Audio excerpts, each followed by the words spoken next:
Cradle hold. Make it sure you will hold the neck and the head of the baby. Hold it gently.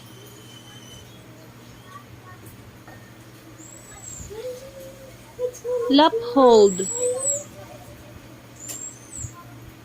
Put the baby in your lap and face it on your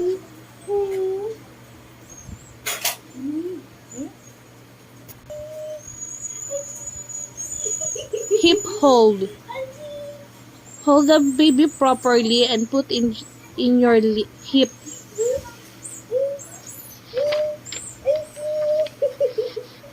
Go. Shoulder hold.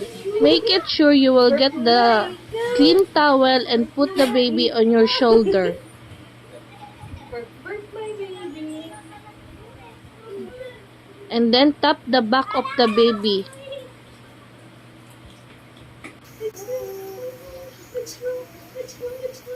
Face down on your lap.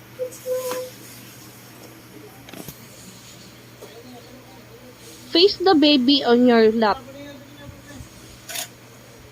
And then tap the back of the baby. Sitting up. Make it sure you will gentle to sit the baby and then tap the back of the baby.